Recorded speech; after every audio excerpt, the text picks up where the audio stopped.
හැන්දෑවේ නිදා ගන්නකොට හැමදාම අපි නිදාගන්නේ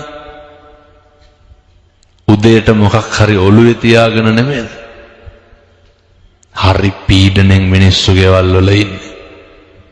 මේ ආත්මේ තරහකාරයෝ ඉන්නකොට හිතිලා නැද්ද පෙර කරපු අකුසල් කියලා?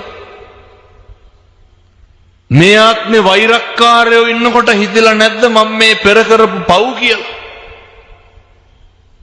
හැම එකක් තුලදීම එහෙම දකින්න පුරුදු වෙන්න. සබ්බ පාපස්සා කරන කුසලස්ස උපසම්පදා සියලු පව් නොකළ යුතුය. සියලු පව්. දැන් මේ අම්මලා තාත්තලා හිතන් ඉන්නේ ලබනාත්මේ කවුරු වෙලා උපදී කියලාද? එහෙම සැකයක්වත් නැද්ද? හරි දුර්ලභයි. අතිශය දුර්ලභයි. බුදුහාමුදුරුවෝ ආනන්ද හාමුදුරුවන්ට දේශනා කරනවා ආනන්ද මිනිස්සු වෙලා උපදින එක නෙමෙයි තියෙන අරුමේ. මොකක්ද අරුමේ? මිනිස්සු වෙලා ඉපදිලා ඉඳලා නැවත මනුෂ්‍යාත්භාවය ලබන එක. ටික ටික පුරුදු වෙන්න. ඔය පීඩාකාරී ජීවිතය තුලදී හැන්දෑවේ නිදා ගන්නකොට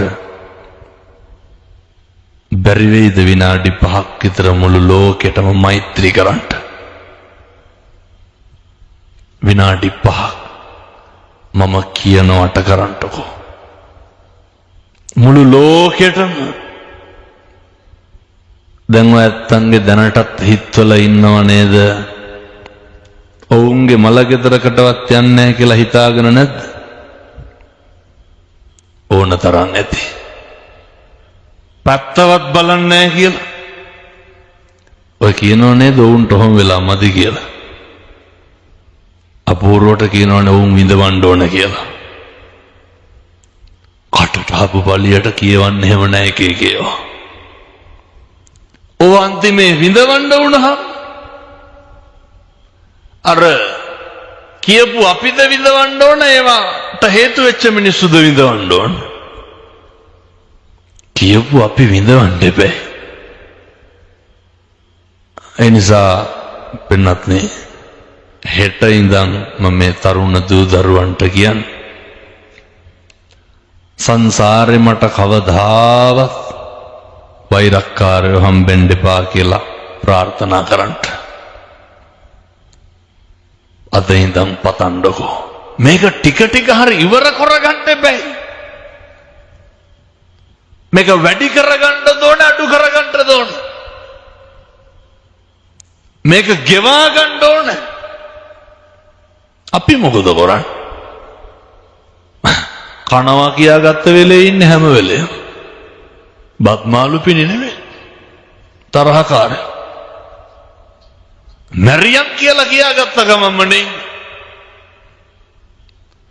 අපූර්වට කියනවනේ තොපේ දරුවෙකුටවත් හරියන්න එපා කියලා. මේ පැතිවල නම් එහෙම කියන්නේ නැතුවද සමහරට. බොහෝ පැතිවල දෙස් දෙවල් දෙනවා. මිනිස්සු කොහොමද අනේකගේ විපත පතන්නේ? හෙට ඉඳන් එහෙම කියන්න එපා. හතුරෙකුටවත් දොස් කියන්න එපා. මොකද අපි බෞද්ධයෝ. අපේ හිතේ තියෙන්න ඕනේ නපරෝ පරං නිකුබ්බේත නාති මඤ්ඤේත කත්ත චිනං කංචි. කිසිවෙක් කිසිවෙකුට වෛර නොකරේවා, නින්දා නොකරේවා, අවමන් නොකරේවා. ඉතින් බැරිද මේ දායකයන්ට එහෙම ඉන්න? මැරෙනකොට මොකක්ද මතක් වෙන්න ඕන? මම මේ ටික මෙහෙම කියන්න හේතුවක් තියෙනවා. ඔය දැන් අතේ පයේ හයිය තිබ්බට ඔය හතරහන්දි වළංගු තිබ්බට සමහර දේවල් වෙනවා එක සෙනෙකින් මේවා වෙනස් වෙනවා. එක සෙනෙකින් අපිට බිරිඳ නැති වෙන්න පුළුවන්. දරුවෝ නැති වෙන්න පුළුවන්. අපිට අපි නැති වෙන්න පුළුවන් පින්නතුනේ. මිනිස්සෙක් මට කතා කරනවා ඔය විදේශගත වෙලා ඉඳලා තියෙන මේ මැෂින් එකකට අහුවෙලා අත මෙතනින් ගැලවිලා ඇවිල්ලා කියනවා හාමුදුරුවනේ ලංකාවට එනකොට ඉඩකඩම් අරගෙන තියෙන්නේ බිරිඳගෙනවට මොකවත් නැහැ. අම්මයි තාත්තයි අනෙක් සහෝදරයන්ට ඉඩකඩම් ලියලා ඔය කට්ටිය කියන විදිහටම කිව්වොත් එහෙම ගෑණි වෙන මිනිහෙක් එක්ක පැනලා ගිහිල්ලා ශාස්ත්‍රීය විදිහට කොහොමද කියන්නේ බිරිඳ වෙන ස්වාම පුරුෂයෙක් එක්ක ගිහිල්ලා මනුස්සයා කියනවා මේක කලින් තේරුණා නම් ඒ කියන්නේ මට මමත් නෑ අත නෑ මනුස්සයා කිව්වා මට මමත් නැතිකොට අනිත් ඒවා නැති එක අහන්න දෙයක් බහමුදුරෝනේ කියලා. මේ අත තියෙන හින්දා හොඳයි ඒකත් නැති වුණා නම් සල්ලි අල්ලන්න පුළුවන්. මගේ කියලා මොනවාද පරිභෝජනය කරන්න පුළුවන්. මේවා තේරුම් ගන්න. අර මම නිතර කියන එකක් තමයි මම දැක්ක තරුණයෝ මේ වාහනවලත් ගන්නවා ස්ටිකර්. රාචින්තිතම්පි භවති නේ චින්තිතම්පි විනස්සති. මේ ලෝකේ අපි හිතන දේවල් වෙනවද? මොනා කරන්න බැරිද පින්නතුනි අපි හිතන එක වෙනවනම් වෙන දේ හිතා ගන්න පුළුවන්. හිතන දේ වෙන්නෙත් නැහැ. වෙන දේ හිතා ගන්නත් බෑ. ඒ හින්දා තමයි අදාද ඒමරු පින් කරගන්නේ කුමටද කුසලට එක වචනකින්වත් සංසාරේ දිග්ගස ගන්න එපා. අල්පනත්තකින්වත් අනේකට රිදවන්න එපා.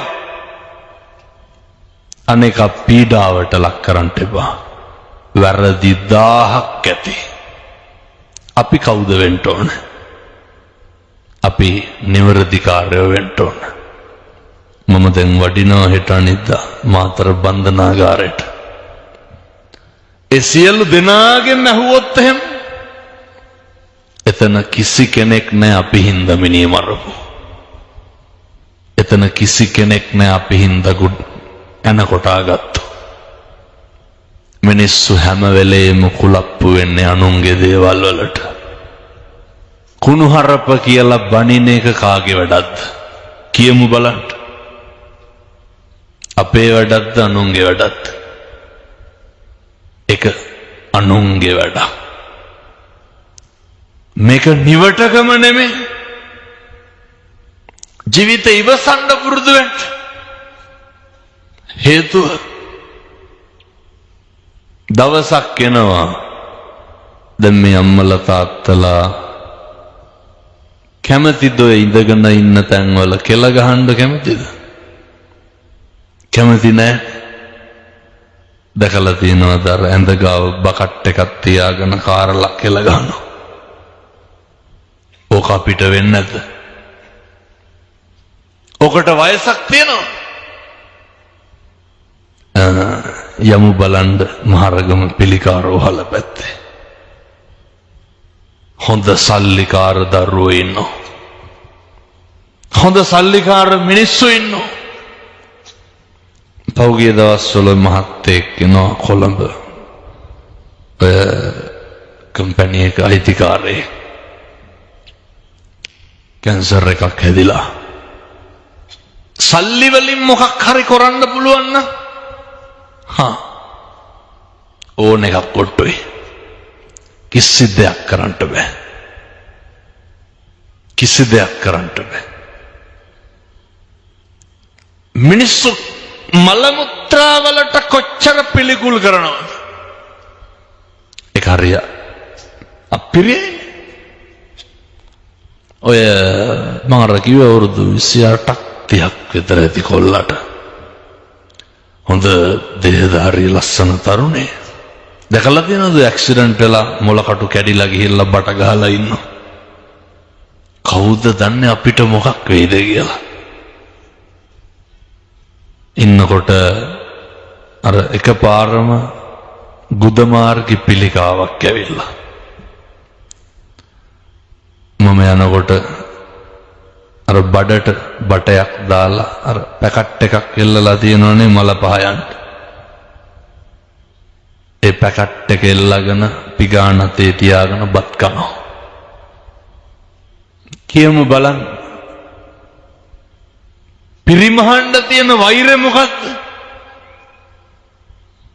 මොකද්ද පිරිමහන්න තියෙන වෛරය ඇටි අනෙක එක්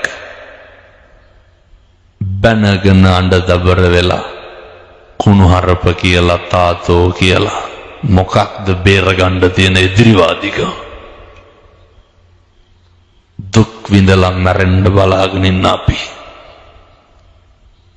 මාස ගණන් ලෙඩ ඇඳේ නොනායින්ද වෙන්නත් නොනායින්ට වෙනවා මෙහෙම වෙන්න තියෙන අවුරුදු 7-800 ජීවත් වෙනවා නම් ගැටලුවක් නෑ මේකේ මරාගෙන නෙමෙයි මේකේ තම්බගෙන කෑවත් මට කමන්නේ අපි මැරෙනවනේ පින්නතුනේ ලැජ්ජ නැතුව කියනවනේ මැරෙන්න බය නෑ කියලා කොටයක් අල්ලන්න ඕන නහයට බලන්න අයින් කරගන්න එපාද කියලා කියනවා බලන්න ඔය කිව්වට මතකද අර යහපන් ආණ්ඩුවෙන් පාකිස්තානෙන් එල්ලුම් ගහට කඹයක් ඕඩර් කරා බන්තනාගාර මාධ්‍ය ප්‍රකාශක කියනවා වාට්ටු හොදන්න උනාලු ඇයි බඩේලී ගියා සේරටම කවුද මැරෙන්න බය නැති වෙන්නතනේ ඔය මොන කෙරුමක් මරණයට බයයි